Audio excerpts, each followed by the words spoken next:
Muito bem! Hoje, de especial, Rafaela Gonzalez, estamos com um grande amigo, estamos aqui no programa Raio X, que é ao vivo do Portal 24 Horas, e na Rádio Acústica não é ao vivo, é um programa gravado. E, Rafaela Gonzalez, boa tarde, boa noite. Boa noite, Diego Garcia. Lembrando que esse programa a gente está fazendo uma gravação para a Rádio Acústica também, né? Então, para os nossos ouvintes, é uma boa noite. A gente espera que todo mundo esteja bem nos ouvindo aí do carro, de casa, de onde estiver, né? E o nosso convidado, eu acho que ele merece uma apresentação, né? Especial, né? Porque é um grande amigo, sabe? Hoje eu estava recordando quanto tempo de amizade, 7 anos de amizade já. Bastante tempo. E depois eu vou te contar como começou essa amizade. Mas vamos lá, apresenta o nosso convidado de hoje. Zeca Brito é cineasta aturando o Diego há 7 anos. Vai de novo. Aturando há 7 anos? Brito esse cara que criou. Cineasta, atuando como diretor, produtor e roteirista, muito bom, por sinal. Mestre em artes visuais pela Universidade Federal do Rio Grande do Sul, veja só. Não pode falar da URGS hoje. Ele deve fumar uma coisinha. Pois é.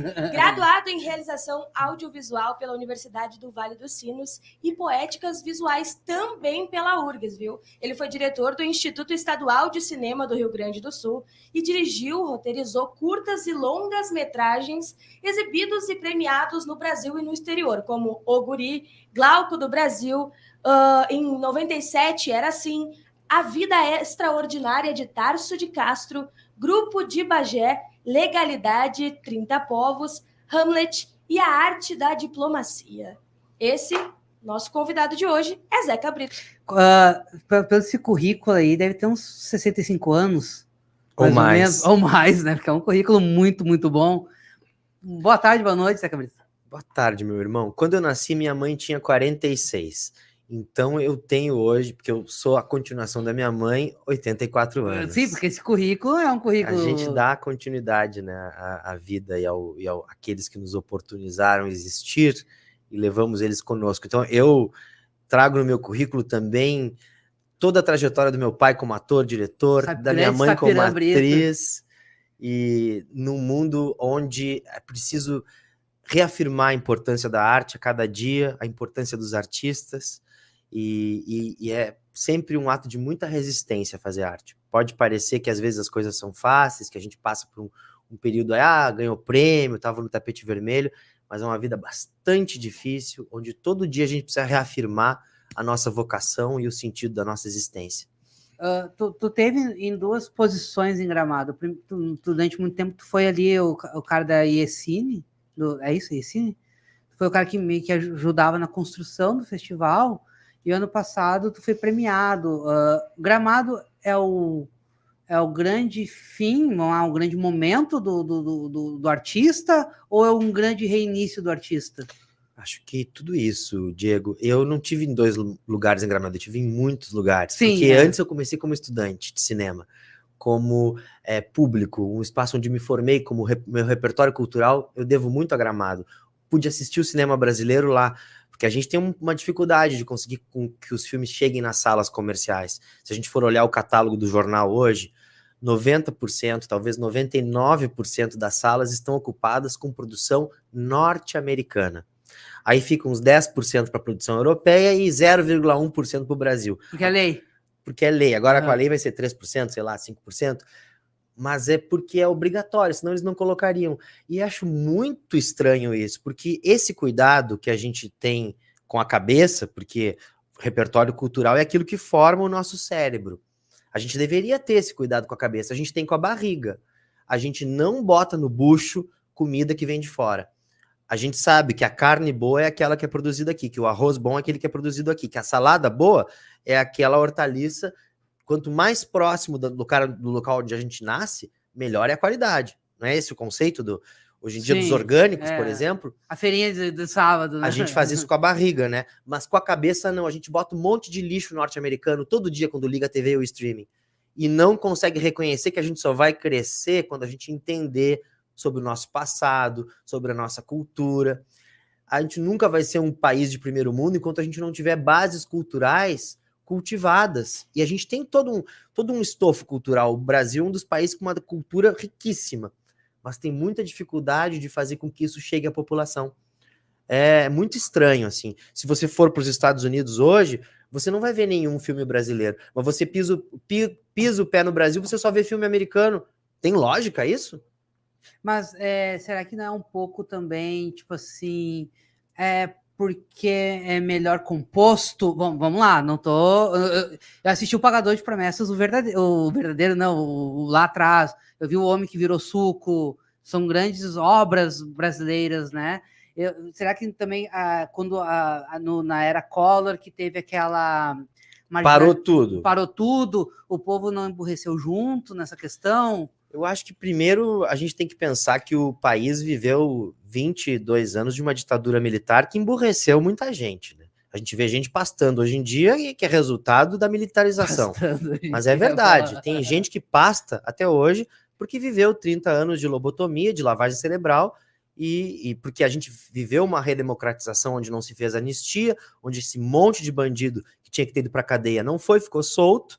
Então nós vivemos uma democracia que sofreu uma interrupção cultural, que não pôde ter pensamento crítico, que passou 20 anos sem poder ter filosofia na escola, porque pensar faz com que a gente conteste o sistema. Então a gente criou uma sociedade emburrecida, de gado marchante. Se desfazer disso, quebrar isso, é duro, é difícil. Eu acho que a gente tem elementos da cultura, como por exemplo a música, que conseguem transcender e quebrar essa barreira. O samba da periferia, o hip hop, consegue chegar na rádio, as pessoas escutam a música brasileira. Nem tanto, né? Hoje, o que acontece... Mas já foi bem pior. Já foi, claro, mas hoje a democratização do streaming, ela te permite que tu possa escutar o que tu quiser. Mas né? Que democratização exatamente é essa?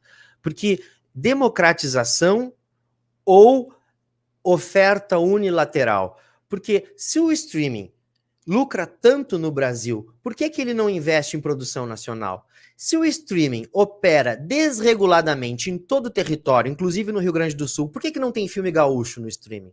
Por que eles pegam o nosso dinheiro e não devolvem para a nossa cultura, para a nossa população, conteúdos que valorizem a identidade do nosso povo? Tem algo errado, né?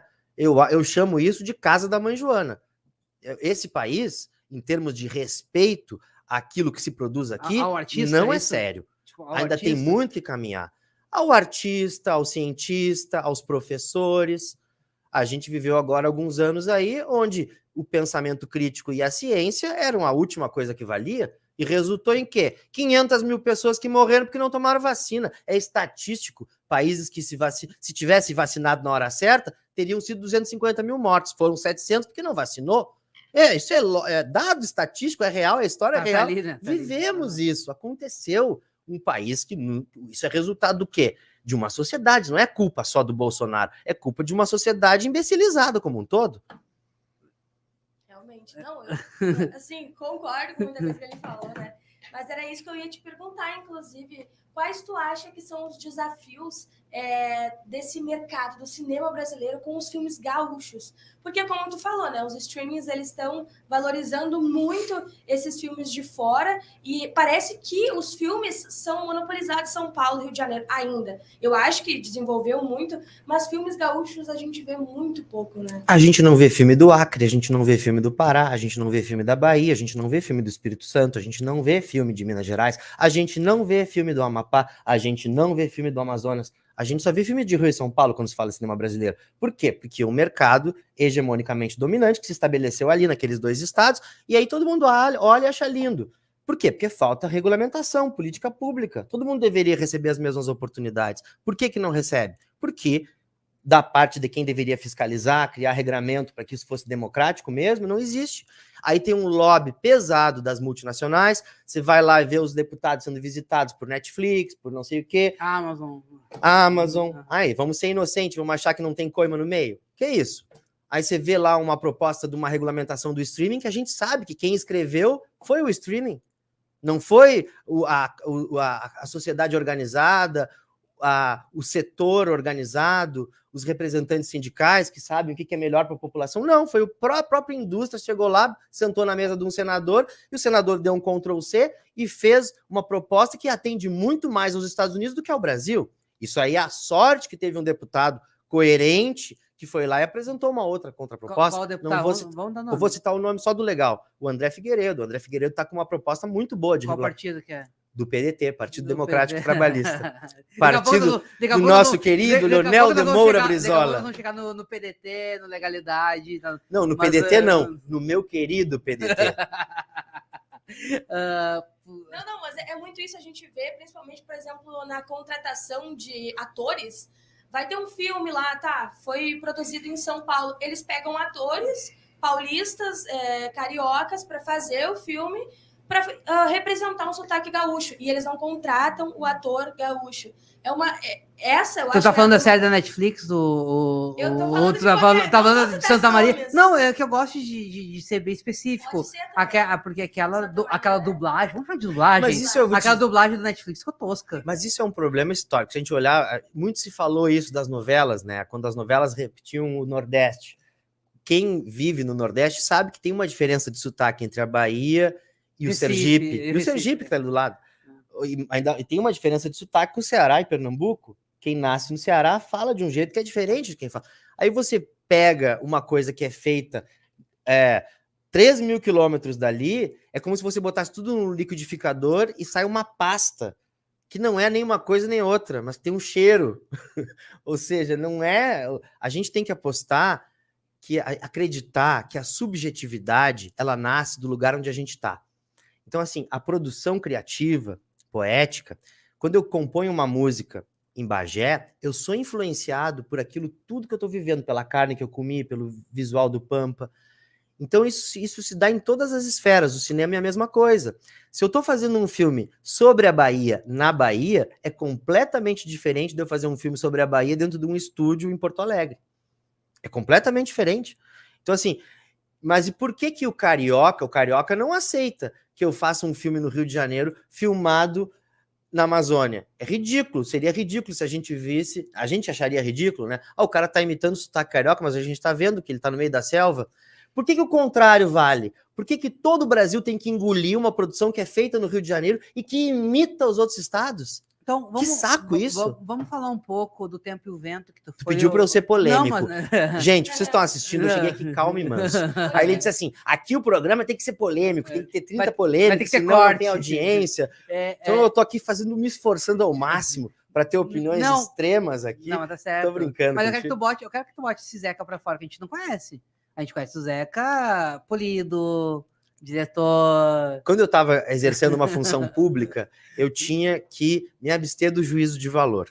Tudo para mim era importante e bom. Eu não podia dizer, eu gosto desse filme, eu gosto desse artista. Não, eu estava num lugar de servidor. O servidor tem que oportunizar para todos coisas iguais, oportunidades iguais, porque ele está ali para servir.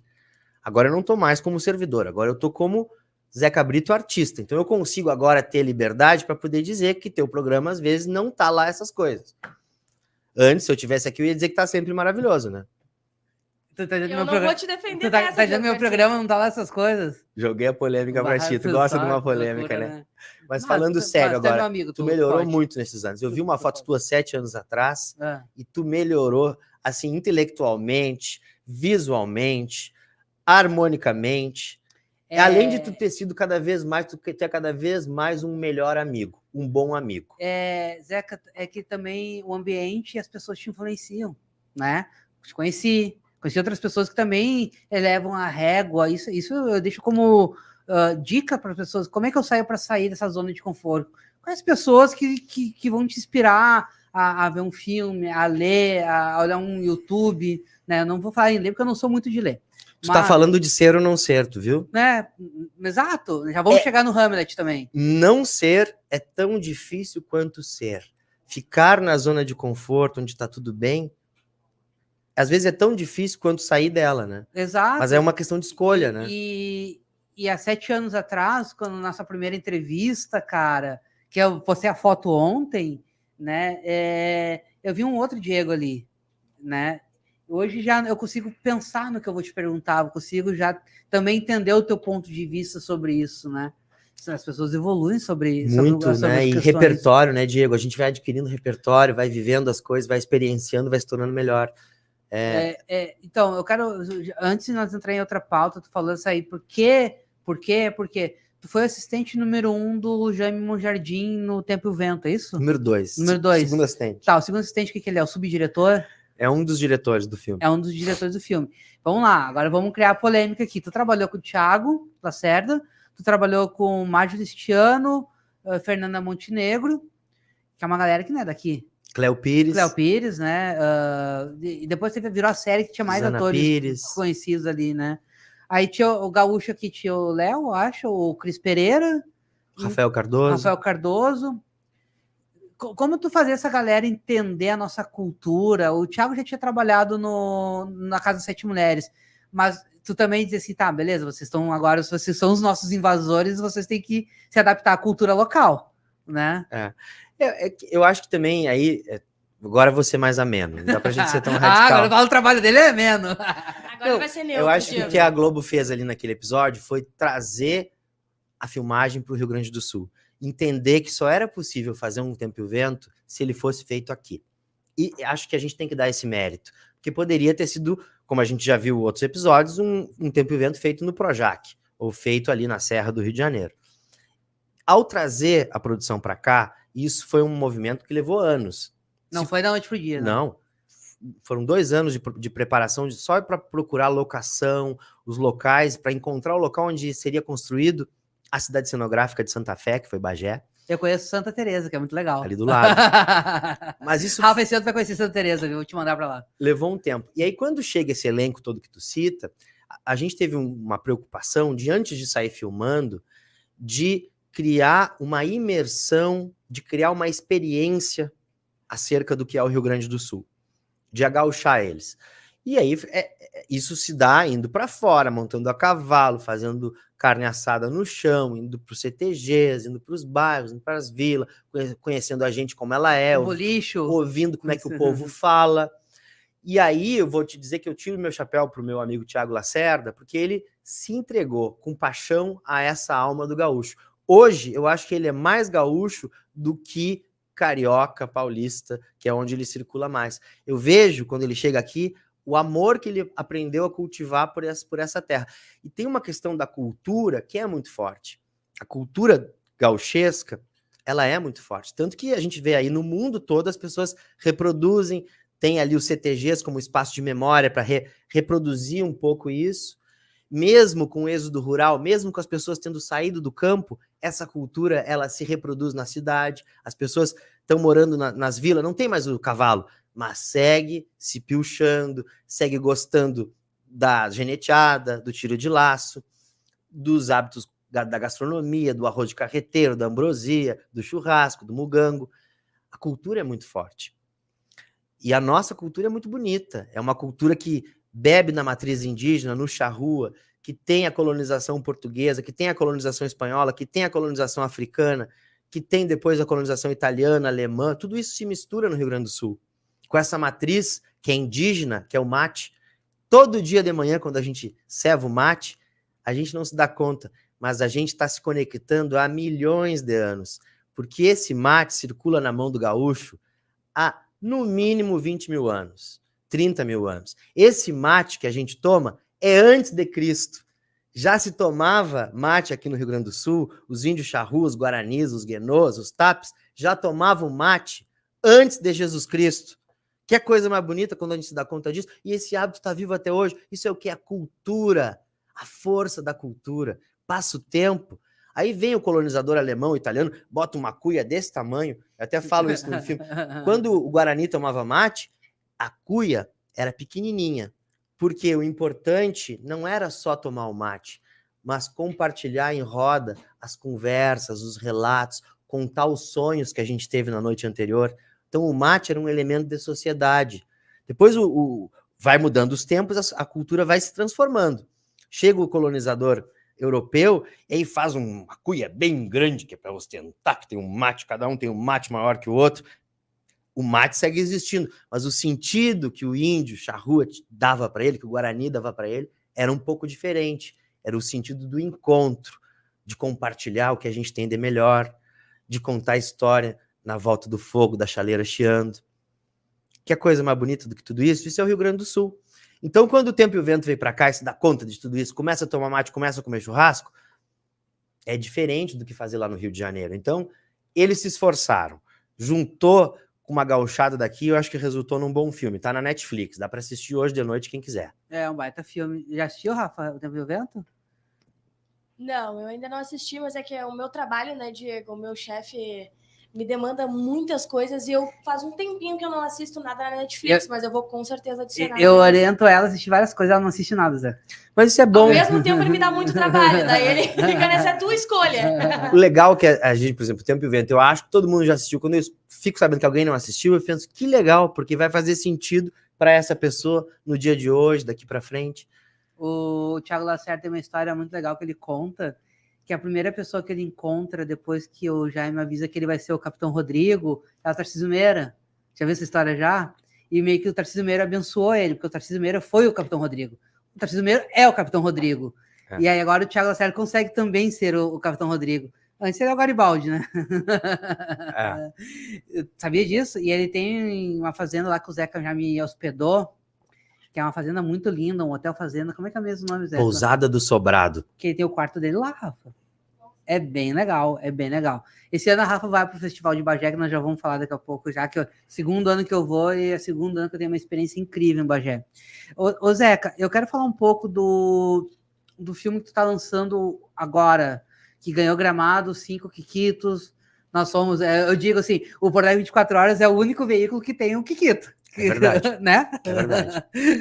Super velho. Por que isso? Porque no momento que a gente estava precisando, que a gente precisava de um parceiro, o Porto Alegre, de olho fechado, disse: é cultura, é algo que vai acrescentar para a população, que vai trazer reflexão, então a gente está junto. Te lembra disso? Tu me perguntou, vale a pena? Eu disse, claro, cara, nós estamos falando dos estudantes. Tu disse, para os estudantes, então eu estou junto. E aí se tornou coprodutor, estava lá comigo no palco, porque a gente conseguiu fazer um filme sem dinheiro, né, Diego? Cara, é triste dizer isso, porque pena que isso aconteceu. Eu vou dizer, Zeca, assim, ó, existem poucos momentos da minha vida que foram momentos que, sabe quando dizem que quando a gente morre, a gente vê a vida passar nos olhos, né? Dizem isso, né? E esse momento eu quero que seja o último momento da minha vida, porque foi o momento mais bonito que eu já vivi. Porque a gente não esperava o prêmio também, né? Vamos combinar, não, deu tudo errado. Não esperava. Deu tudo errado aquele dia. Né? Deu tudo errado, deu tudo errado. A gente tem problema técnico, o projetor não funcionou na hora que tinha que funcionar, os jurados foram chamados para assistir de madrugada o filme, porque tinham que julgar, porque uma tinha que pegar o avião no outro dia. Aí o público, a gente chorou pro festival, e o festival fez uma sessão extra no sábado de manhã, foi meia sala, a gente ficou meio assim, Ministro, nossa. Adjunto foi, aí né? A gente deu sorte que tinha na plateia, tinha o secretário Márcio Tavares do Ministério da Cultura, tinha uma jornalista que depois escreveu muito bem sobre o filme, esses acasos, assim, por acaso. E aí o júri conseguiu assistir o filme aos 45 do segundo tempo e considerou o melhor filme do festival. E tinha gente... Que história! Tinha tudo para ter dado errado, né? Tinha filmes com torcidas organizadas lá dentro daquele momento. A gente era o candidato improvável, Zeca. E a gente era o filme mais pobre. Assim, era um filme rico de conteúdos, rico de ideias, mas o filme feito com menos dinheiro. E aí, quando a gente fica que nem cavalo bom... Tu já te viu recebendo o prêmio? Tu já te viu recebendo o prêmio? Eu fiquei tão louco, eu nem que assisti. Porque me deu uma coisa que eu pensei assim, eu tô com o microfone na mão, o Brasil inteiro tá me assistindo, então eu tenho que falar, porque talvez seja a minha última oportunidade.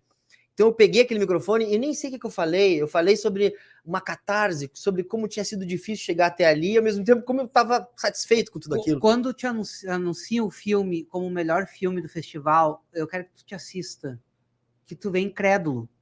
E nós vamos atrás de ti incrédulos juntos, tipo assim, a gente só rezou para que desse tudo, que entregasse o filme, que eu acho que naquele momento você só queria ter entregue o filme. Só queria que ele nascesse. E daí quando a gente ganha assim, cara, a gente ganhou. E aí eu fiquei pensando assim, tem gente que vem pra Gramado há 20 anos e não tá vivendo esse momento que eu tô vivendo hoje. Cara, quantas vezes eu bati na trave, eu fiz o Hamlet, meu longa número 9, né? Meu primeiro filme, o Guri, eu tinha fé que ele estrearia em Gramado, não consegui, não foi selecionado. Passou em vários lugares, mas não entrou em Gramado. Aí eu fiz o segundo filme, o Glauco do Brasil, Gramado não selecionou. Eu falei, mas o que? Filme maravilhoso, não selecionaram. Aí eu fiz o terceiro filme, 97 era assim. Que é um baita filme. Gramado não selecionou. Falei, mas como assim não seleciona? Aí eu fui para aquela sessão aquele ano, um monte de filme ruim. Falei, mas como é que esse lixo tá na tela do meu filme? Deve ter alguma coisa errada. Claro que é juízo de valor. Claro, filme ruim é relativo. Mas aí tu vai aprendendo que as coisas não dependem só do filme, tem um contexto de política artística, de troca de influência, de maturidade, de pessoas que estão há mais tempo ali lutando por aquele espaço e que a gente tem que respeitar. Respeitar que chega na frente. Né? Até que chegou um dia que, de tanto que eu bati naquela porta, que eles resolveram abrir a porta e deixar o filme entrar. E aí a gente leva essa surpresa de sair com 5 quiquitos. Aí cada quiquito que eu gravo eu pensava assim, tá, é do filme, mas também é de todos aqueles que não deixaram eu chegar aqui, de todos aqueles outros cineastas que nunca conseguiram chegar em Gramado, ou daqueles que sonharam e tiveram a porta fechada. E aí não é culpa de Gramado. Não. A vida a gente vai aprendendo. Que derrotas e vitórias, né? Derrotas e vitórias. E eu vou te dizer, a gente aprende mais com a derrota do que com a vitória. Total. É o que eu digo. Eu gosto de contar as histórias que eu perdi. Porque quando as que eu ganho, todo mundo tá vendo. As que eu perdi é engraçada. Que é legal de contar. Cara, meu pai é da política, né? Eu tive algumas vitórias eleitorais, assim, de acompanhar, fulano ganhou, não sei o quê, mas eu tive muitas derrotas. Meu pai se candidatou, ele tinha essa postura, assim, de colocar o nome dele a serviço do partido. Sim. Às vezes a condição não estava nada favorável. Nada. Não tinha dinheiro para fazer a campanha, era um ano difícil, mas ele ia lá e insistia. E muitas vezes ele perdeu feio. E aí voltar para casa, a gente volta para casa mal, assim. Aí passa uma semana, você vai se reconstituindo e fica naquele processo de reflexão. Onde é que eu errei? O que eu fiz de errado? Será que eu não deveria nem ter tentado? Por que eu me expus a isso? Mas aí depois você passa e olha. Aí, o Darcy Ribeiro tinha uma frase que eu acho muito bonita. Ele diz assim, eu uso um pouco no Legalidade. Darcy Ribeiro que criou o Sambódromo. Criou o CIEP, criou o Sambódromo, criou a Universidade de Brasília. Um cara muito cultural. Ele dizia assim, tentei salvar nossas crianças. Não me deixaram. Tentei salvar nossos indígenas. Não me deixaram. Tentei lutar por uma educação pública de qualidade. Não me deixaram. Fracassei, derrotei em todas as minhas lutas, mas não queria jamais estar no lugar daqueles que me venceram. Isso é história.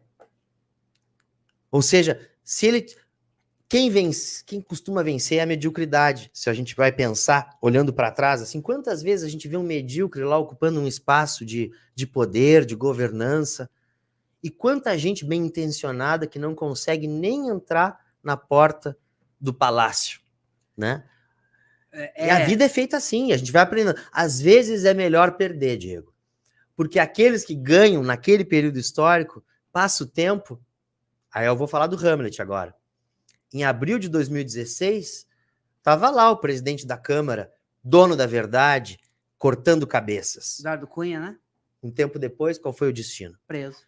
Então, a vida, ela é de ciclos. El que está em la buena, que espere la mala. E el que está em la mala, que espere la buena. Porque assim é a vida.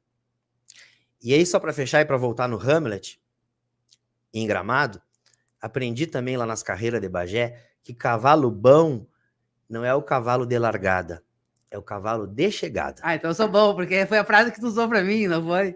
A menina que... A distribuidora do filme ali, Zé, que o Diego, assim, calma, que o Diego é de chegada, não é de largada. E chegou lá, o Beri conseguiu os lugares, até tem que agradecer o Beri, os lugares para ficar. Grande Beri de Gramado. Todo mundo colaborou com o filme. E eu volto a te falar, por que foi um dos momentos mais lindos que eu vivi? Porque eu olhei para a plateia e vi muita gente que esperou aquele momento e não chegou. E nós estávamos ali, e tu não foi egoísta de subir sozinho. Por isso que eu digo, olha, tu olhava para todo mundo assim, vem comigo. Tu ia buscando um por um no olhar. Vem comigo. Tu deu essa autoridade pra gente ali quando tu sobe no palco e vai receber o prêmio de melhor filme. Porque se alguma outra pessoa vai receber o diretor, e era isso, o produtor. Não, tu vai buscando um por um. Vem comigo. Porque é uma arte coletiva, né? A gente só faz cinema. Eu aprendi essa frase também com o professor Giba Assis Brasil. Ele diz assim: quer fazer cinema? Vai procurar tua turma. Legal. Acho que ninguém faz nada sozinho, né? É muito interessante esse ver a humildade, porque, querendo ou não, ninguém faz nada sozinho, mas tem muito diretor aí que também que cresce um pouco e gosta de ficar no holofote, né? Porque, querendo ou não, é muito trabalhoso. Eu acho que a gente sabe só uma parte disso, né? Ô, Zeca, eu queria que tu contasse um pouquinho como foi todo esse processo para ti e como chegou até a parte parceria com o Porto Alegre 24 Horas. Uma longa caminhada. Não... O filme Hamlet, ele nasce da necessidade de documentar um momento histórico. Em abril de 2016, os estudantes secundaristas tomam para si a responsabilidade para com a democracia, para com o ensino público, ocupam as escolas. Mas vamos lá, tem um paralelo com o Black Box ou não? Acho que Porque foi um movimento cultural que nasceu muito forte em Porto Alegre. Olha, se a gente for pensar que as câmeras, isso é importante, vocês como jornalistas sabem bem, a presença de uma câmera num ambiente muda a postura das pessoas, tá? Nós vivemos um período muito longo onde a mídia, onde a condução da narrativa vinha apenas de uma mídia hegemônica, de 5, 6 famílias no Brasil, talvez 10 famílias, se a gente for pensar nos estados, que detinham o poder da comunicação. A gente vê nos últimos 20 anos uma radical mudança e uma democratização da informação, né? Tanto que a gente está aqui num espaço que se autoconstituiu. Tu não precisou de uma concessão pública, não precisou puxar o saco do ditador de plantão, de plantão para ganhar o teu espaço. Não. Tu é resultado de uma revolução tecnológica e de informação, da chegada da internet, do celular, da câmera, da tecnologia que é acessível, que passa a ser mais barata, mas também da liberdade que a internet criou, tá? No nosso caso, e aí eu vou falar do meu caso, sim, tá? Sim. Eu tenho uma câmera, eu sou cineasta, eu lido com câmera. Tu já vinha de quantos filmes ali? Eu tinha feito uns 4 filmes já, 5 filmes. Mas não um documental, assim, ou Glauco. Não, já tinha feito o Glauco, tava fazendo o 30 Povos, tinha feito o Grupo de Baixo, já tinha feito algumas coisas. Sim. Mas eu vou para a escola, o que acontece? Em abril de 2016, as escolas são ocupadas em Porto Alegre, meu filme se passa em Porto Alegre, foram ocupados no interior também, outros estados e tal. Instituto de Educação é o ponto, Estadual, né? De Educação General Flores da Cunha. Foi entregue agora, faz 2 semanas. Foi entregue agora. Aquela escola é ocupada, e ali dentro, ocupando, estava um ator com quem eu já havia trabalhado, em 97 era assim. O Fred, né? O Fred Restore. Ou seja, alguém que eu tinha muita confiança. A minha premissa não foi fazer um filme. Quando eu vi no jornal que o Fred, eu vejo o Fred no jornal, estava sendo acusado, é uma palavra forte, mas a narrativa da mídia estava criminalizando o movimento estudantil, dizendo que eles estavam impedindo a volta às aulas, que eles estavam provocando o Estado, uma balbúrdia, baderneiros. Eu vi que tinha alguma coisa errada, porque eu conheço ele, eu sei que ele é um menino sério, que sempre se esforçou, que sempre estudou em escola pública, que nunca ficou em recuperação. Como é que ele vai estar ocupando a escola para fazer baderna? Algo há de errado aí. Me parecia uma narrativa falsa, como muitas que passaram a dominar depois de 2016. Mas dentro do teu conhecimento técnico, porque dentro do teu conhecimento técnico, dentro do teu conhecimento prático e da tua experiência com o Fred, de viver com o Fred. De conhecer ele. Porque a tia Maria, que está no mercado, que está fazendo a comida pro filho ir para a escola, ela está olhando o Fred como um criminoso. Ela está achando marginal. Isso. Por isso, a responsabilidade da mídia nisso, de deturpar essa narrativa e de conduzir da maneira errada. Mas aí, tu falaste nos Black Box. A gente tinha câmeras. Então, o que eu pensei? Eu tenho uma câmera. Se eu entrar com a minha câmera lá dentro, talvez a brigada militar, talvez as forças do governo do estado, talvez a imprensa hegemônica se comporte de maneira diferente. Porque eu tô lá registrando tudo. A gente está falando... Hoje em dia, tudo mudou. Hoje em dia, a gente tem câmera em tudo que é rua. Sim. A gente tem câmera na roupa dos policiais. Mas nessa época, nós estamos falando de uma época... Nós estamos em 2016, né? 2016. Não é muito tempo. Onde a câmera ainda tem esse poder, né? Mas naquele momento, eu via a câmera como uma maneira de protegê-los. Uma arma de defesa. Eu não gosto de usar a palavra arma, mas ela tinha esse sentido, um escudo. Eu pensei, se eu estiver lá com uma câmera, eles não vão mexer com esse menino, com essa gurizada. Eu também tenho uma câmera? Eu também tenho uma arma. Tá. Se eles vão chegar intimidando com um cacetete, eu vou me posicionar na frente desse cacetete com uma câmera.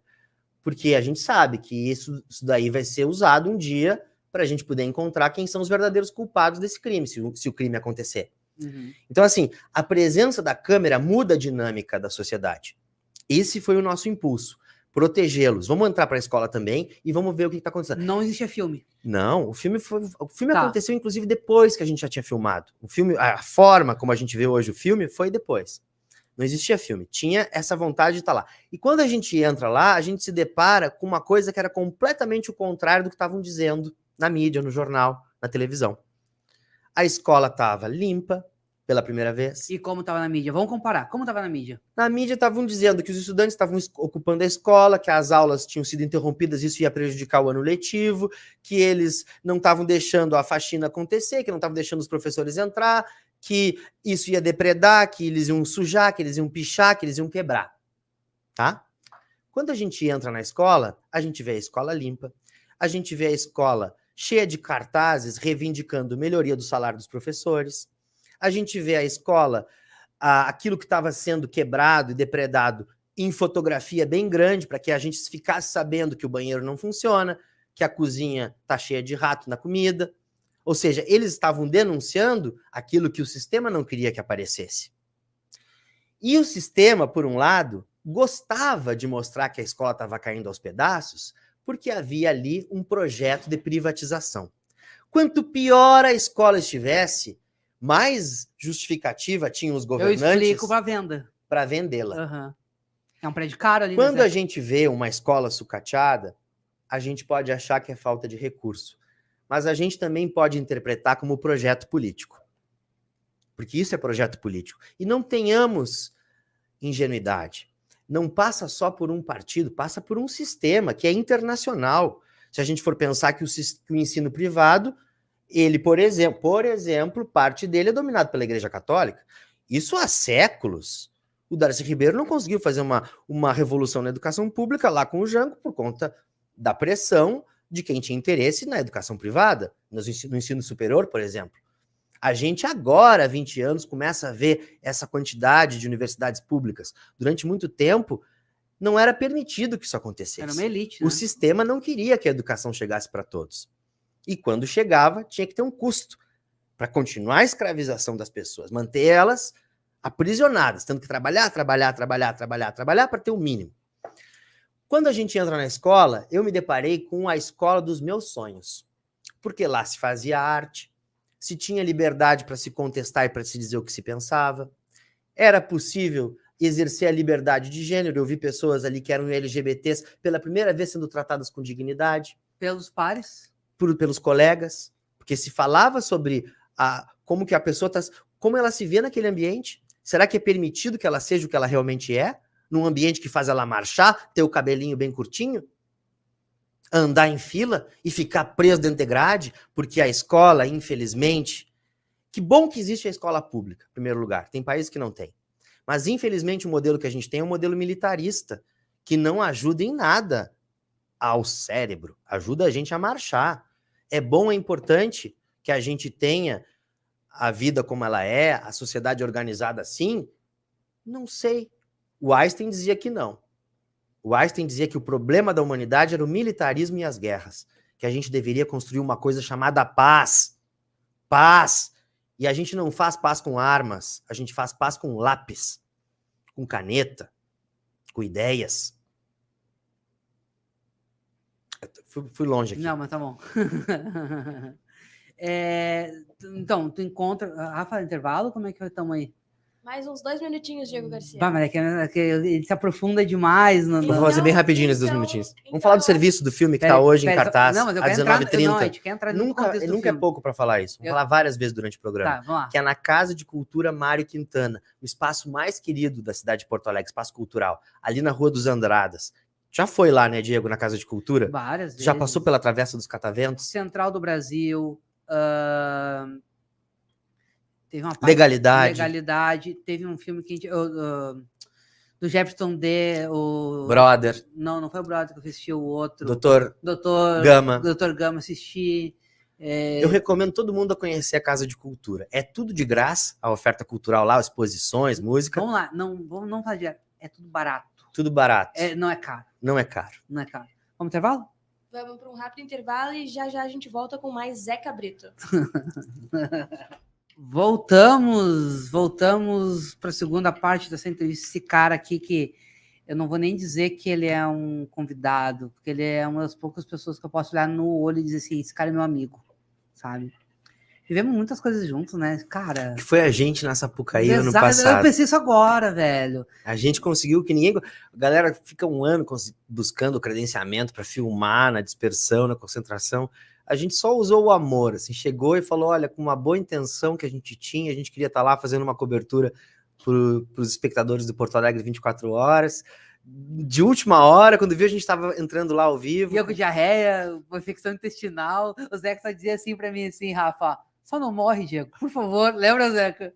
Aí eu abro a geladeira dele, ele saiu para, eu vou contar, é bastidor, ele saiu para encontrar os amigos, que ele estava na gravação da Skel, que acho que ele continua esse ano, e aí eu disse, Zeca, não tem nada na tua geladeira, só tem água e algo para fumar aqui. E ele assim, te vira, meu. A água é o elemento que nos constitui. 80% do ser humano é formado por água. Na minha casa não falta água. Não, a tua geladeira era a origem da vida. Só tinha água e luz. Água e luz. Água e luz. Era a origem da vida. Tu vê como é difícil a vida do artista, né? A gente passa dificuldade, falando sério, pô. Porra, cara, o ano passado me proporcionou os 2 melhores momentos da minha vida, velho. Diego, também não exagera. Eu tô falando pra ti, cara. Porra, cara. Meu, eu vou dizer pra ti, eu achava que o grande momento da minha vida ano passado era ter ido pra TV. Conhecer a Sapucaí como eu conheci, brother. A Sapucaí é um lugar mágico, né? Meu irmão. É o maior espetáculo da Terra, dizem isso, e não é à toa. Tu me ensinou uma coisa. É verdade. Tu me ensinou uma coisa. É a maior ópera da Terra. Uma Não é mais o maior espetáculo, a maior ópera da Terra. Foi tu que me falou essa frase, eu falo pra todo mundo. Ah.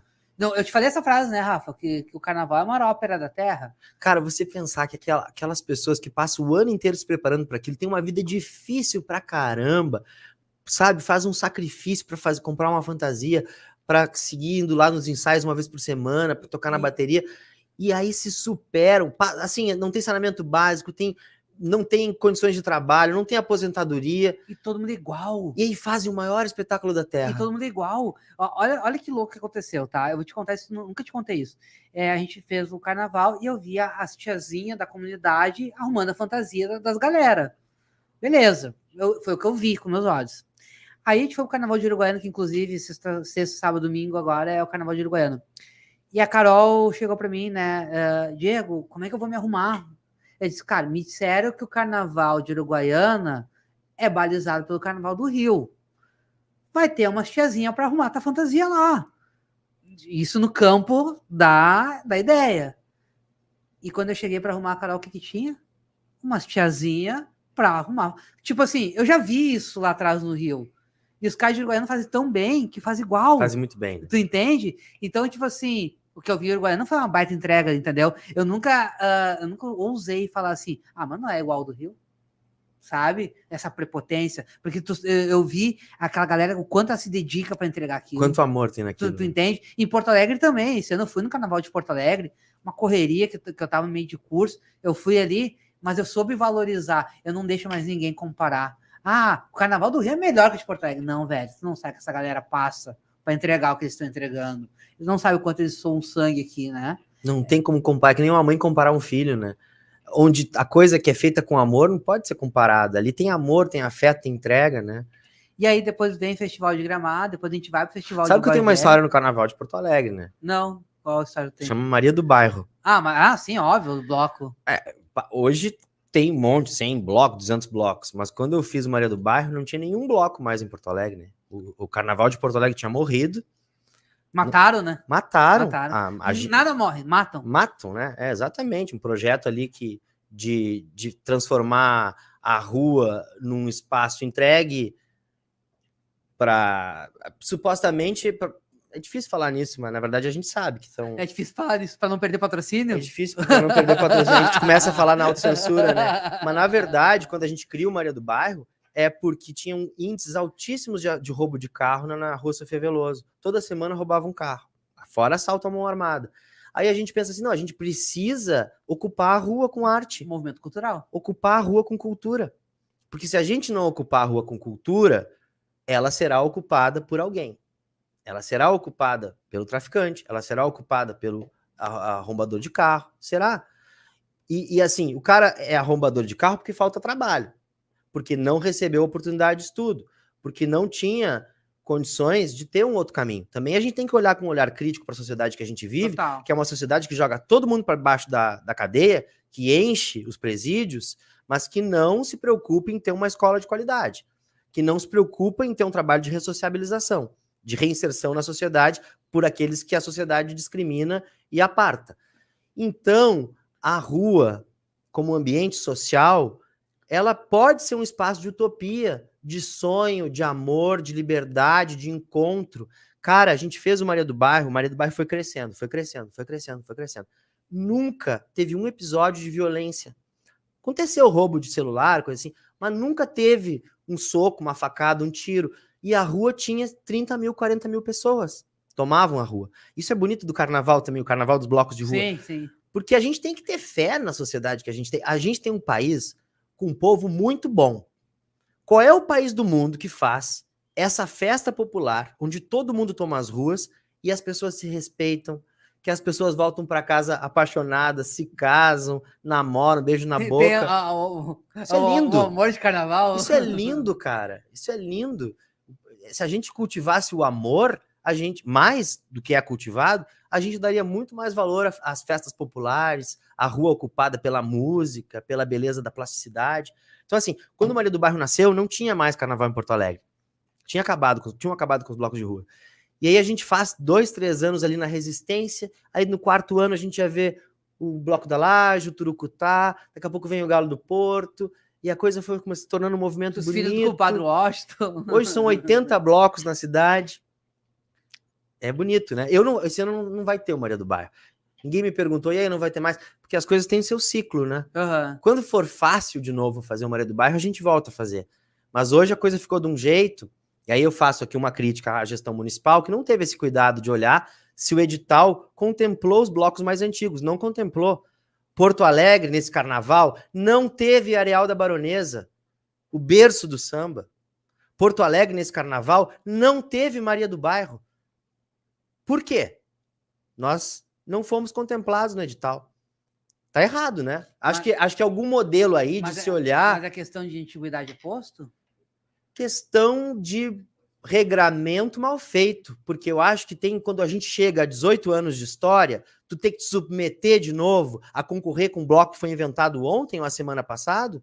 Eu acho que o poder público tem que ter o reconhecimento que algumas instituições culturais têm que ser prioridade. Uhum. Prioridade. Tu imagina se o Rio de Janeiro colocasse o cordão do Bola Preta todo ano a concorrer para ver se ele ia ter recurso para acontecer. Não seria o bloco mais antigo do Brasil.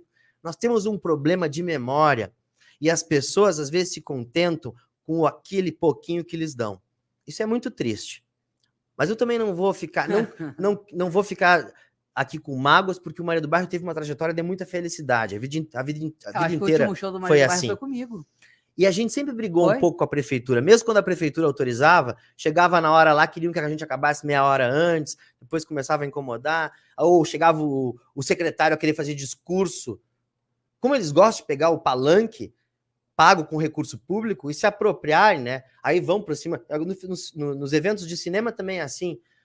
O produtor cultural passa uma dificuldade, aí acessa uma legislação, que é a lei de incentivo, aí vai bater na porta do monte de patrocinador, consegue o dinheiro e faz o evento. Aí vem o político que chegou na gestão que não foi feita a lei, que sentou em cima da cadeira e tem um salário bom, e vem dizer que ele é dono do evento, que ele que está pagando.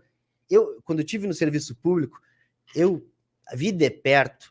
Tem umas criaturas ali que eu peguei um ranço, porque como são bons de discurso, né? São, né? Mas na prática é 30% que se aproveita. É o que eu digo às vezes, a vitória tem vários pais, a derrota é órfã, né?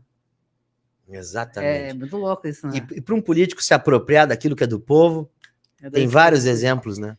Ô Zeca, eu quero saber assim, o nome do Hamlet, que é a grande obra de Shakespeare, né? Ser ou não ser.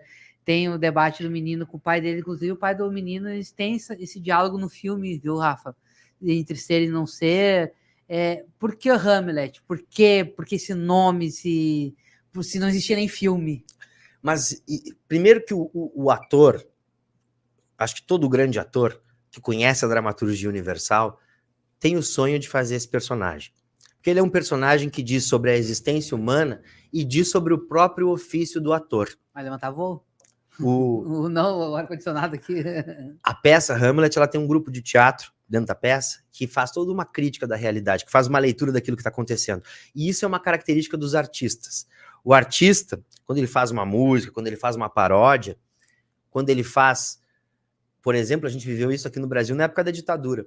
Quantas músicas foram feitas que os imbecis dos militares não entendiam a letra, mas era um processo de crítica ali. Apesar de você é a grande dela, né? Cálice, né? Cálice. O Chico Buarque diz, né, o Milton Nascimento, pai, afasta de mim esse cálice. Ele está usando uma passagem bíblica para falar da censura, que mandava as pessoas ficarem caladas. Né? Então o artista consegue, através da arte... Dar um balão. Dar um balão. E o Hamlet fala sobre isso, porque a Dinamarca estava apodrecida. E aí naquela peça de teatro que tem dentro da peça, os atores fazem a crítica a toda aquela tramóia que está rolando na sociedade. Por que o filme chama-se Hamlet? Porque nós estávamos dentro da escola, nós tínhamos um menino que tinha que decidir se ele seria uma liderança ou não. Porque era um processo de construção coletiva onde tinham muitos líderes. Mas ele divergiam, né? Mas para poder ser líder no meio de tantos líderes, ele tinha que liderar a si mesmo antes de tudo. E o Hamlet é sobre isso. Esse processo de ser ou não ser. É muito difícil ser. É muito difícil também não ser. Talvez seja até mais fácil não ser. E ser, tomar um lugar na sociedade, reivindicar alguma coisa quando todo mundo está indo para um outro lado, é difícil. Mas alguns conseguem olhar um pouco mais na frente. Às vezes o rebanho está caminhando para o abismo. Mas ali dentro tem uma ovelhinha que a intuição dela, que o olhar dela mais aguçado, percebe que ali na frente, se ela seguir andando, ela vai cair. Aí ela muda o sentido. É graças a essas ovelhinhas, que geralmente são artistas, que a gente consegue evoluir como sociedade. Que são pessoas que percebem que tá todo mundo indo para uma câmara de gás, tem alguma coisa errada aqui. Sim, e não tá voltando, né? Tá todo mundo indo e não tá voltando. Né? Quer perguntar alguma coisa sobre Hamlet, Rafa? Tá... Não, estou aguardando o próximo tópico, que é o Festival da Fronteira. Né? Mas para nós fechar o ciclo do Hamlet, assim, ele é gravado em preto e branco, ele já sai do contexto de um filme hoje tradicional, que é Full HD. A gente filmou todo em preto e branco já na época, Diego, porque assim, eu acho que tinha ali, quando a gente estava fazendo o filme, uma consciência de que aquilo era a história acontecendo. E aí, por isso a gente optou pelo preto e branco, para tirar do tempo presente e jogar para um passado. Depois a gente passou alguns anos até montar o filme. Esse passado ficou ainda mais distante. E aí, graças a esse distanciamento, a gente consegue olhar para uma realidade tão dura, onde os estudantes estavam sendo atacados, onde a democracia estava ruindo, onde a presidente estava sendo injustamente impeachada, né? Foi golpe. Claro que foi golpe. A história já mostrou que foi golpe. O próprio Temer já disse que foi golpe. Alguém tem dúvida disso? É porque não acompanhou as informações. Foi golpe. Foi um golpe. Talvez a gente tenha que debater muito sobre como a gente chega até isso.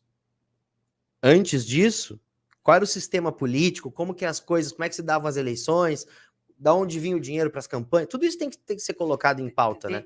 Mas foi golpe. Tem uma frase do Chico que eu usei muito em 2016, do Chico Buarque, que é: a nossa pátria mãe é subtraída com silenciosas transações, né? Foi o que aconteceu nesse processo, né? Eu sou muito crítico ao impedimento da Dilma continuar no poder, porque eu sou a favor da democracia. Assim como eu sou contra bloquear o Bolsonaro de concorrer no que vem, em 2026, isso.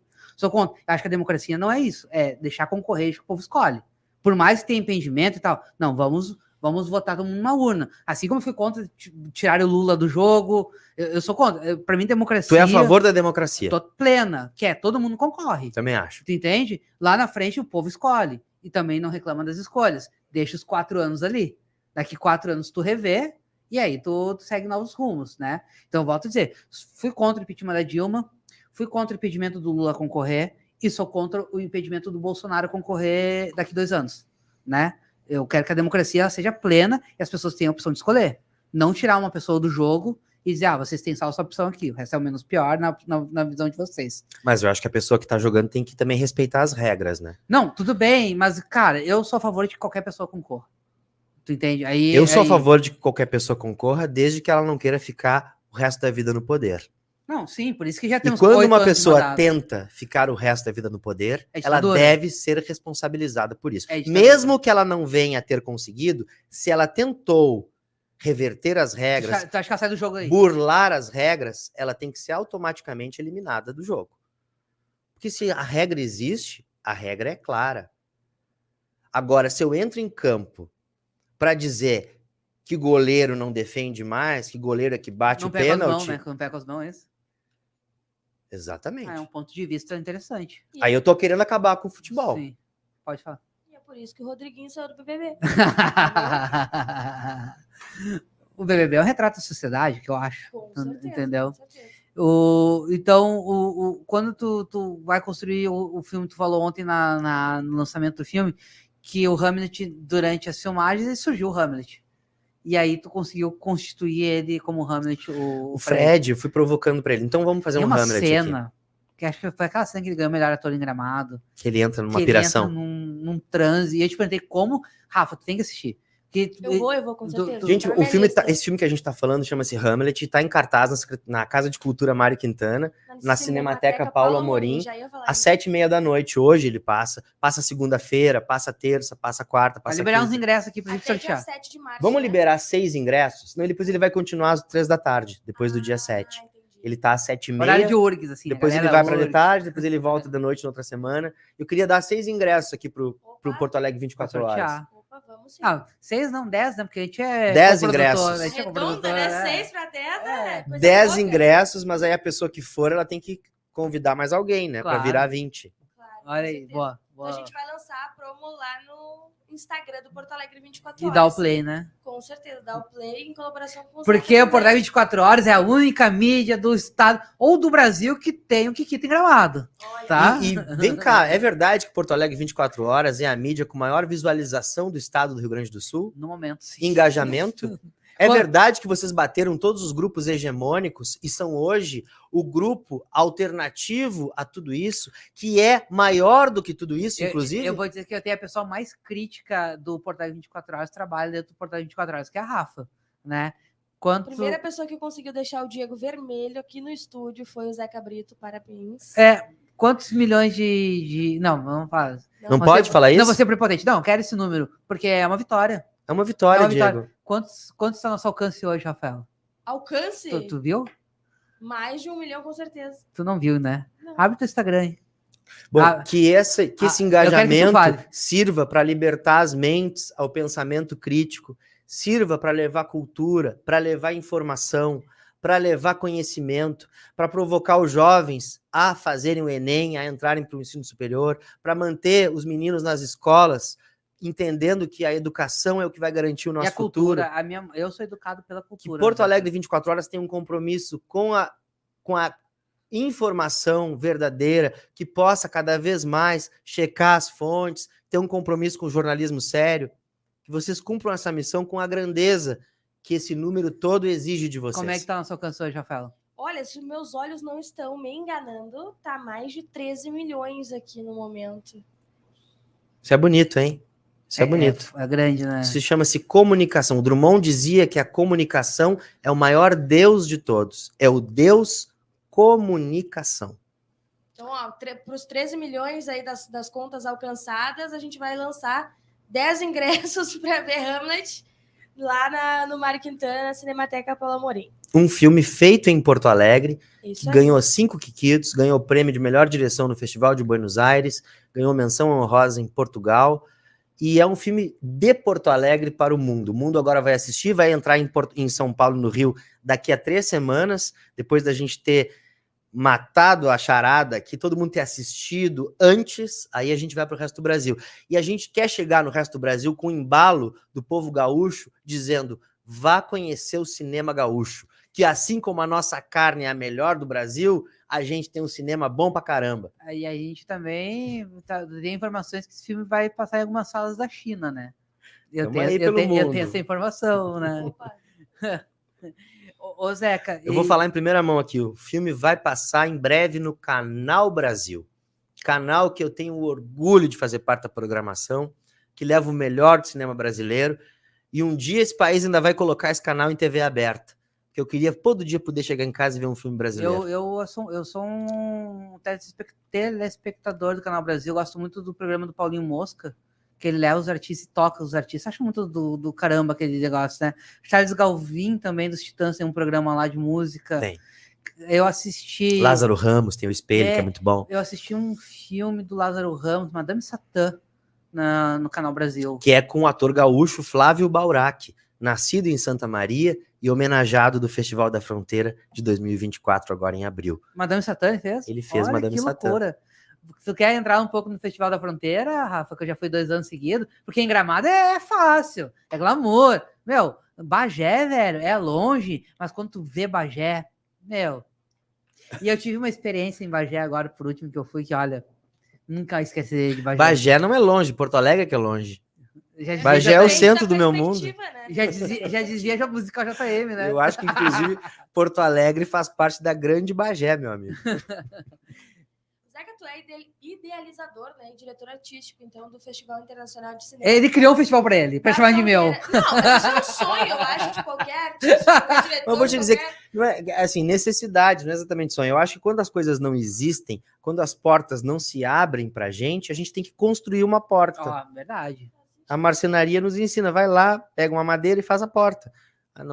Porque não me oportunizo. Então faz a chave. E como que se criou dentro de ti essa porta, essa chave? Justamente da limitação e da necessidade. Não chegava filme em Bagé porque não tinha um festival. Os meus filmes, os nossos filmes não circulavam lá porque não tinha onde exibir. Eu quero contar essa história mais a fundo. Tu vai contar, Diego? Não. É que assim, é que tem uma coisa que ele não conta. Sabia que o segundo cinema do Brasil foi feito em Bagé? Não sabia. Foi isso, né? Foi, acho que uma das primeiras projeções cinematográficas. Foi o segundo lugar a ter luz elétrica. Luz elétrica, né? E para poder o cinematógrafo poder girar, rodar, precisava de luz elétrica. Que tinha um visconde em Bagé que fazia para os funcionários dele as sessões de cinema para ele poder assistir os filmes. Uhum. Isso em 1899. Um conde em Bagé tinha essa visão cultural. Bem, sei que é esse conde, Zeca? Pronto. Bagense. É da família? Meu tataravô. Meu tataravô, Visconde Antônio Nunes Ribeiro de Magalhães. Então tá no sangue o negócio. O cara era um empreendedor. Ele fez a primeira charqueada com mão de obra assalariada num período onde as charqueadas eram de mão de obra escravizada. E ele aplica um modelo que era o da segunda revolução industrial, de que o trabalhador tinha que ter casa, tinha que ter escola, tinha que ter hospital. Tem uma vila lá. E tinha que ter cultura. Aí ele construiu um teatro. Fez uma lira, fez um grupo de teatro, fez uma orquestra. E ele acreditava que o trabalhador renderia mais se tivesse lazer, se tivesse acesso à cultura, ia ter uma vida mais feliz, ia trabalhar melhor. E aí ele cria esse modelo. E aí vem a projeção cinematográfica, uma das primeiras do estado, foi feita lá, não sei se a primeira ou a segunda, não tenho essa certeza, mas eu acho que sim, porque foi o segundo lugar no Brasil a ter luz elétrica. Foi o Rio e depois foi a Vila de Santa Teresa. Ele traz a luz elétrica. E aí a gente cria o festival há 15 anos atrás. Louco, né?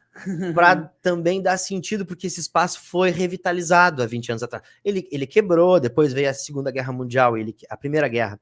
Ele ia ter o primeiro frigorífico do Brasil. E aí os freezers que ele estava importando ficam presos no Porto de Londres com a Primeira Guerra e ele quebra.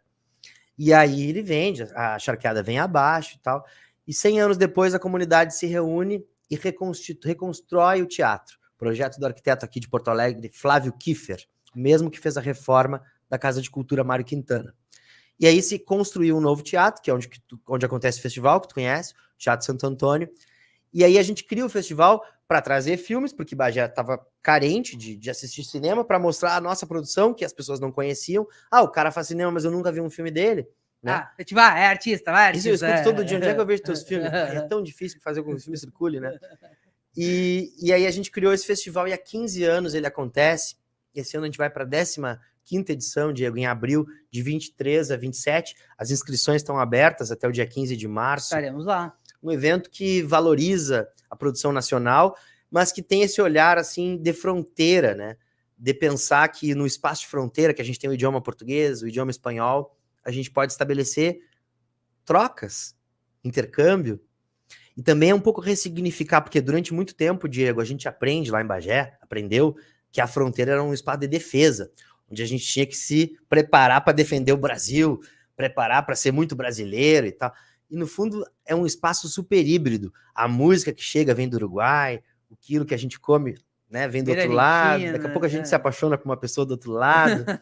E aí a gente descobre no festival que a fronteira é um lugar de encontro, que a gente precisa ressignificar. E a outra coisa, que aquilo que tu falou assim, lá longe em Bagé, tem esse estigma no interior, né? A capital. A família é de São Borja. Não, mas Diego, isso acontece, isso é natural. Só que eu acho que existe o interior e existe a capital. Se tu for olhar, a capital está no centro, o interior está nas beiradas. O interior está muito mais perto do exterior. E aí foi a sacada do Festival da Fronteira. Já que a gente está longe de tudo, já que a gente não está na capital, então vamos olhar para fora do Brasil. E aí Bagé passa a ser Brasil. Para quem vem da Conchinchina, do Japão, do Uruguai, o cara não está indo para Bagé, o cara está indo conhecer o Brasil pela primeira vez. Então, ao nos tornarmos internacionais, nós mandamos as favas do Porto Alegre e as capitais. Nós somos do mundo a partir do interior e da fronteira. Muito bom. Pessoal. Mas com todo o carinho por Porto Alegre, que foi a cidade onde eu pude me formar, onde eu pude vir estudar, não tinha universidade de cinema no interior, eu vim para cá com 16 anos e fui acolhido por essa cidade, que eu tenho um amor profundo. Eu fiz o Maria do Bairro aqui porque eu queria trazer um pouco de alegria para o janeiro, para o fevereiro, para a época do carnaval. Os meus filmes quase todos falam de Porto Alegre com muita devoção. Tenho uma paixão por essa cidade. Quer perguntar alguma coisa? Não, justamente essa questão, me identifico muito do interior, assim, né? A Rafa de Camaquã, né? Assim como o Bagé é visto como interior por muitas pessoas, a Camaquã também é visto. Tu acha que isso te fez ver a criação, a arte de um jeito diferente por ser um jovem vindo do interior, né? Dito interior, aqui para estudar arte na capital? Me fez. Porque acho que quando a gente vem do interior, a gente recebe uma classificação. Gera um torno de um preconceito, né? Eu era chamado, tinha um debate de um filme qualquer, e aí diziam assim, vamos chamar um cineasta do interior. Aquela coisa assim, não pode ser só os da capital para dizer que isso aqui é democrático, a gente chama um do interior. Então assim, para falar o Zeca é um cineasta do interior. Aí quando o tema era o interior, me chamavam, mas não me chamavam para falar de cinema, me chamavam para falar do interior. Então, isso foi interessante porque me fez crer que, antes de tudo, eu precisava ser um artista. Independente do lugar onde eu esteja, eu sou um artista. Então, essas classificações, o fulano é um artista de Rio Grande, o fulano é um artista de Camaquã. Não, o fulano é um artista. Eu estive no Paraguai ano passado, e aí era uma delegação de vários países que estavam lá presentes. E as pessoas têm essa ideia de que o nacionalismo precisa ser cultivado. Eu acho tão feio o nacionalismo. Se for ver o nacionalismo, quando é levado às últimas consequências, gera grandes catástrofes. Tá aí o Hitler, né? Nacionalista, só valia os alemães, eram os melhores. Deu no que deu. Nacionalismo é sempre perigoso.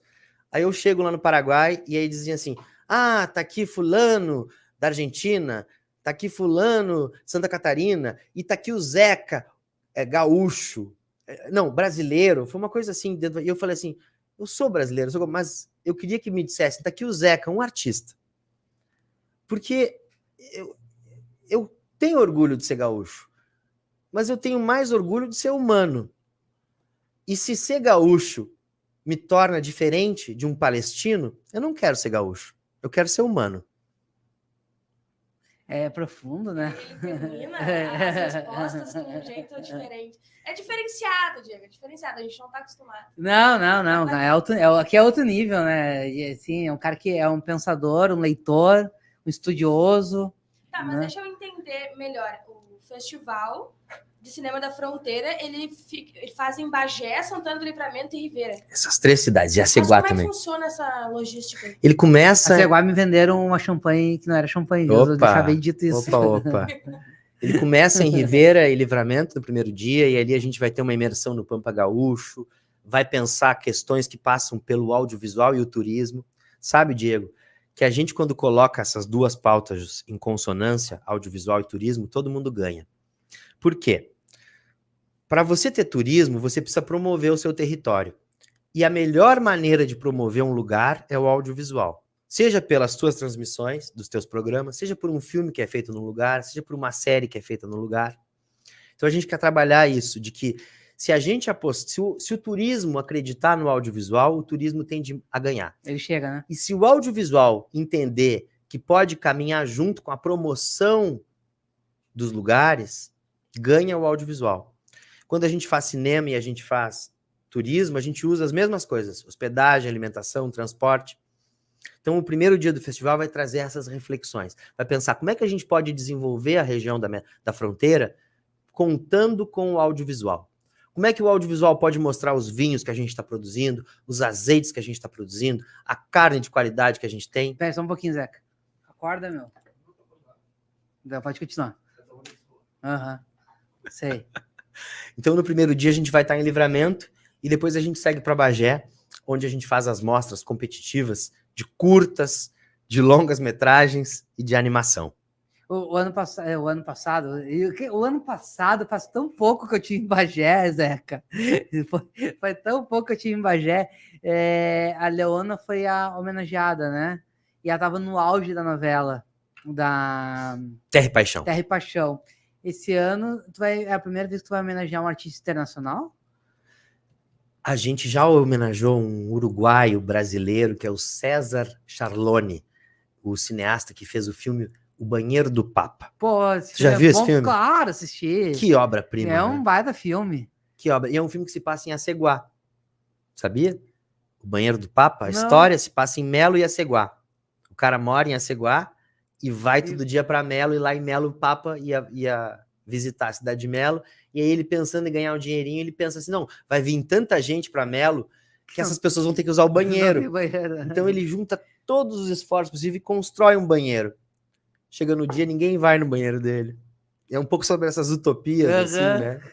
Essas visões, né? Às vezes a gente tá longe, o pessoal que vive no interior tem uma visão pura do mundo. E Zé, falando de utopia, como é que é contar a Brizola, que foi um sonhador? Nasceu um sonhador, viveu como um sonhador e morreu como um sonhador. Pois é, né?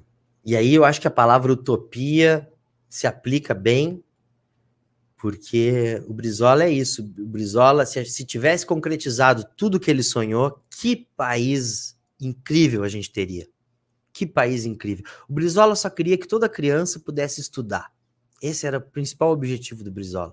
Ele dizia educação, educação, educação. Aí disse, mas esse velho só fala nisso? Será que ele não tem outro assunto?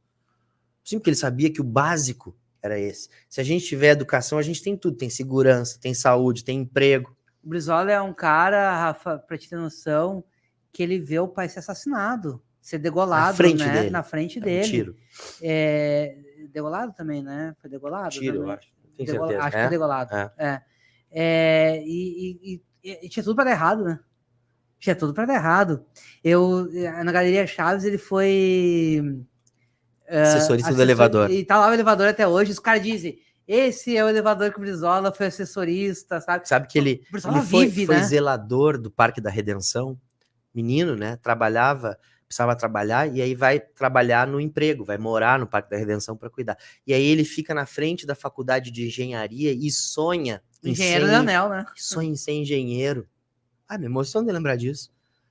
Com todo um órfão, cara. O cara que tinha todas as dificuldades, o mundo enfrentou, deu para ele, e ele coloca assim uma força dentro do coração dele. Um cara que com 12 anos ensinaram ele a escovar os dentes.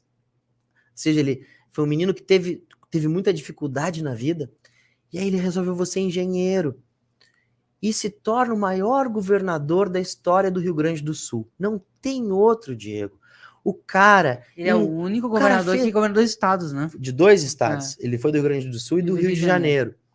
O cara construiu 5.000 escolas.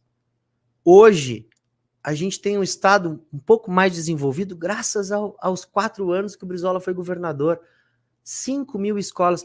O Brizola construiu o Sambódromo em 90 dias. Tu já viu isso no Brasil? Uma obra pública em 90 dias? É difícil, né? Não, o Sambódromo do tamanho que é.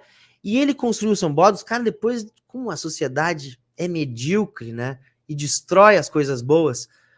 Quando ele faz o sambódromo, ele chama o sambódromo, o primeiro nome que ele dá é escolão, porque ele se dá conta que para fazer uma arquibancada vai ter um espaço embaixo. Então esse espaço embaixo, para funcionar o ano inteiro, tem que ser uma escola. Ele constrói a maior escola pública do Rio de Janeiro, que durante 4 dias do ano recebe o maior espetáculo da Terra, e durante 360 dias recebe o ensino público de qualidade. Os caras conseguiram desmanchar isso. Hoje, o sambódromo virou uma máquina de fazer dinheiro, de empresário que lota naqueles camarotes sujos. Com a comida... Com a comida estragada. Com a comida do banheiro, comida feita no banheiro. Que vergonha, Brasil! Nós tínhamos a maior escola pública chamada Sambódromo. E os caras me transformam num espaço mercantil de ganhar dinheiro para 3 ou 4, para botar marca. Sabe? Aí ficam dizendo, o Brizola é responsável por isso, por aquilo. Pô, o Brizola dizia assim, não vai subir polícia no morro enquanto não subir o assistente social. Primeiro tem que subir o assistente social. Ele vai identificar a família que está precisando de emprego. Ele vai identificar a mãe que precisa de um transplante. Ele vai identificar o filho que está faltando aula. Depois vai a polícia. Primeiro tem que ir o assistente social, tem que ir a saúde, tem que ir o emprego, tem que ir a educação, tem que ir a cultura. Quando todos esses falharem, aí manda a repressão e o cacetete e a bala na cara. Mas não começa com a bala na cara, jamais. Então, aí ele foi chamado de louco, porque ele dizia educação, educação, educação. Como é que a gente vai entender? Como é que que injustiça viveu esse homem, cara? O cara viveu 15 anos exilado. Foi o maior exílio, quem viveu na pele foi ele. Tu já imaginou tu ficar 15 anos sem poder visitar a tua mãe, a tua casa, teus filhos, longe de tudo? Não, os filhos foram com ele. E sendo monitorado o tempo todo. Sendo monitorado. O Brasil tem uma dívida com Brizola tremenda. Ele tá no livro dos heróis de aço do Brasil, né? Tá no livro dos heróis da pátria. Que é um livro de aço, né? Um livro feito de aço. Tem uma história que eu li em algum lugar que o Jango nunca foi o alvo dos Estados Unidos. Era o Brizola, porque ele era o pensador. Eu li também que me parece que ele foi o segundo homem mais investigado depois do Che Guevara. Porque ele encampou... Olha só, olha o que ele faz. Eu quero contar um pouco a história da legalidade. Um serviço, tu sabe o que acontece... É obra-prima ou não, legalidade? É um bom filme. É difícil ficar me autoelogiando, fica meio sem graça. Eu assisti todos os filmes, então... Eu acho que é um filme que se comunica bem, acho que é um filme de alfabetização popular. É um filme em que eu me preocupei em levar uma mensagem, em contar uma história. Tu imagina uma coisa, o sistema de luz não tá bom, a luz tá falhando, estão me cobrando muito caro, e eu sou o governador do estado, o que eu faço? Eu passo o chapéu, digo, tá bom, mando uma cartinha reclamando. O que ele fez? Tento ligar. O que o Brizola fez, Diego? Estatizou?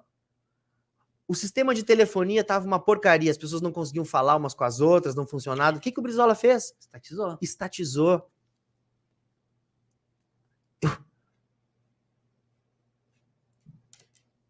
Não vou falar mais nada, né? Olha o mundo que a gente vive.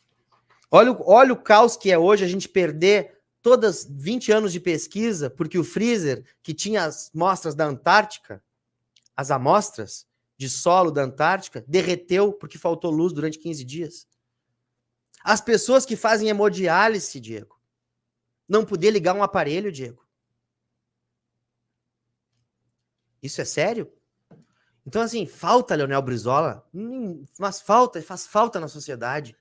Faz falta, é um homem que tinha uma visão clara, racional, não sentava na mesa com lobista, não sentava na mesa com financiador de campanha, não aceitaria entregar o patrimônio público, pelo contrário, o que fosse de direito do povo gaúcho, ele reivindicava. Por $1 ele comprou a Bond & Share. E aí ele passou a ser o alvo dos Estados Unidos. Ele passou a ser considerado um perigo de Estado, porque ele representava uma ameaça ao poderio de expansão econômica norte-americano naquele momento. Agora, as voltas que o mundo dá. Aí a gente vive uma ditadura anos depois no Brasil, e foi graças à ideia de democracia existente nos Estados Unidos que ele consegue se manter vivo. Ele termina o exílio dele nos Estados Unidos, o último país que diz, não, vem pra cá que aqui ninguém vai te matar. Que aqui é uma Com certeza, né? Aqui ninguém vai te matar. Então, que arco de personagem é esse, né? E ele foi humilde não precisava sobreviver, foi lá para os Estados Unidos. Mesmo tendo sido homem que os Estados Unidos conseguiu fazer com que a ditadura tanto perseguisse. Eliminar politicamente. Tentar acabar com a moral, tentar difamar ele. Porque Tentaram, mas que homem grandioso. Nesse meio tempo morre Jango, assassinam Jango, JK, assassinam supostamente JK. Morre o Lacerda, o Lacerda que eu digo, também foi governador da Guanabara, que foi um cara da UDN que implantou meio que a ditadura ali, mas depois ele viu a cagada que foi feita, né? Por isso que é perigoso quando o cara burla a regra do jogo e quer seguir jogando. Porque aí o monstro vira contra ele logo depois. A gente não pode passar a mão na cabeça.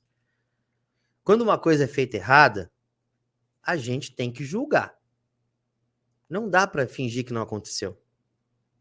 E uma outra questão agora que vem, assim, o 97 era assim, é muito engraçado, porque agora tu me falando sobre escolas, tu já reparou que teus filmes todos têm escolas no meio? Nunca tinha parado para pensar, mas acho que sim. Não todos, mas tem essa preocupação. Vamos lá, os 3 últimos filmes. Tem, né? Essa preocupação de... O 97 Cine se passa numa escola aqui em Porto Alegre, que é ali na Duque, ali, como é que é o nome daquela escola ali? São várias, é uma escola fictícia. É uma escola, mas aquela rosa ela é a mais... Paula Soares, tem um pouco... Estudei no Paula Soares, sabia? Mas aquele rosa ali que é perto da Riachuelo. Sei, não me lembro o nome. Eu não lembro o nome daquela escola ali. O 97 era assim, tu lidou com os jovens em formação de caráter. Como que tu vê esses jovens hoje? Porque ontem na tua sessão tinha um menino que trabalhou contigo, que ele é um cara super bem sucedido, entrega super bem, um grande ator. O Fred se tornou um bom ator, crítico, muito crítico, mas tu formou uma geração contestadora ali, né? Acho que eu tive a oportunidade de... Que ainda te rindo? Fala. Contestadora? Eu falei certo, eu falei. Não, acho que eu tive a oportunidade de conviver com esses jovens, de me realimentar, de voltar a ser jovem de novo. Que eu acho que também é isso, a gente às vezes vai ficando mais velho e perde os vínculos com aquilo que é curiosidade da vida. E acho que é muito bom conviver com gente mais jovem que a gente. Porque é uma visão fresca do mundo. É olhar quem está olhando o mundo pela primeira vez. Mundo esse que é resultado dos nossos erros, muitas vezes. É resultado dos meus erros, Rafaela, viu só? Ele tá falando outra coisa. Não, mas eu trouxe para mim. Mas o 97 era assim, Diego, também é um filme que fala sobre uma geração que em 10 anos mudou completamente 20 anos, né? E uma época, nos anos 90, a gente tava... Saudades dos anos 90. Eu não sei se eu tenho exatamente saudades, mas eu acho que o filme tenta fazer uma sátira, né? Tem um olhar crítico aí sobre também uma maneira muito machista que o mundo propagava, né? De olhar para a realidade, para as pessoas, nas construções sociais. Acho que a gente conseguiu caminhar bem por um lado. Por outro, a gente viu também certos extremismos acontecendo, né? A gente, nos anos 90, ainda tinha uma convivência democrática, onde as pessoas de campos diferentes do pensamento conviviam.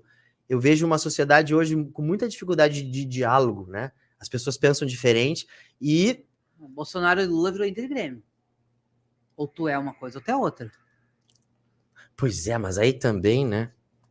Mas isso não é só no Brasil, né, gente? Eu acho que no mundo a polarização se transformou numa coisa que não vai mais sair. Hoje em dia é isso. Eu acho que as gerações, por mais que a gente tenha a tecnologia a nosso favor, a gente também está tendo muitas evoluções, a gente está sendo cada vez mais extremista como um todo. É 8 e 80 o tempo todo. Eu vejo muito pela minha geração. Eu tenho 22 anos e a minha geração já é assim, mas a geração que vem depois de mim é mais ainda. Hoje em dia, o pessoal não consegue esperar numa fila, por exemplo, porque imediatismo, né? O tempo todo. Então, o mundo está assim polarizado, não é só no Brasil. Rafa, mas assim, o que eu te digo assim, a tua geração também ela é uma geração que julga mais e pensa menos. Ela não é muito pensadora, ela julga muito rápido. Eu te digo o próprio exemplo que tu sofreu. Quando tu disse que trabalhava, tu fazia jornalismo, e tu falou assim, trabalha ali com Mota, já te julgaram. Aquilo não é jornalismo. Aquilo não é... E tu sentiu um mal-estar ali. Tanto que tu mudou o curso depois, né? Não necessariamente. Não por conta disso, mas em alguns momentos o Hamlet que existe em ti, ele veio para fora. É que hoje também, através das redes sociais, é muito isso, né? O pessoal aprendeu a... Tem um momento ali, tem um perfil ali que tu pode falar o que tu quiser. E aí vem para o mundo real, né? E acha que pode isso. Então, eu acho que a gente também tá cada vez mais sem filtro, como tu disse, assim, criticando muito e deixando esse filtro de lado. Porque eu acho que as gerações anteriores ainda tinham uma questão de convivência, levando em consideração a opinião do outro. Então, vou falar isso? Não sei. As gerações novas, eu acho que estão vindo assim, tanto 880, quanto sem o filtro, falar o que vem na mente. Assim. E eu acho que, para conviver em sociedade, é uma questão... A grande questão hoje que eu digo é a tua geração, vamos lá, a tua geração. A minha geração, eu acho que a minha geração ainda está bem no meio. A minha geração, como tu falou uma vez, é a geração dos anos 2000 que não pegou nem lá nem cá. Lembra é verdade. Porque eu acho que tudo mudou muito dos anos 2000 até 2010. Foi uma questão, assim, eu não sei, atualização, veio muita coisa. Então, a minha geração, especificamente dos anos 2000, não pegou nem lá nem cá. Eu acho que tu se refere mais à geração mais nova que a minha. Pode ser, né? Porque eu acho que eles falam muito pela internet, mas na frente das pessoas elas não falam. Elas não falam. E várias vezes tu bota elas pra... Tá, então vamos discutir isso. Não vou discutir isso, porque eu não quero me estressar. Eu não quero me expor. Não sei o que. Não, vamos discutir isso, vamos discutir essa ideia. É o que eu te digo, esse programa aqui pra mim é uma aula todo dia. Eu já mudei de opinião 10 vezes, né? Agora tu já me fez pensar me ressignificar a minha forma de democracia, que eu dizia que todo mundo tinha que concorrer. Agora tu fala, não, mas se tu corrompe a regra do jogo, tem que ser eliminado do jogo. É verdade. Então é uma coisa que eu vou pensar hoje, né? Depois que eu jantar, é claro. Então, de tempo aí, estourou, né? O nosso tempo, mas assim, né? Como o nosso convidado rende pra caramba, a gente pode deixar aí até quando quiser. Mas eu acho importante o Zeca deixar, falar pro pessoal, né? Reforçar sobre onde o pessoal pode assistir. Hoje à noite. E o trailer do Hamilton tá no Portal 24 Horas. É o único lugar que tem o trailer do filme. Só exclusivo.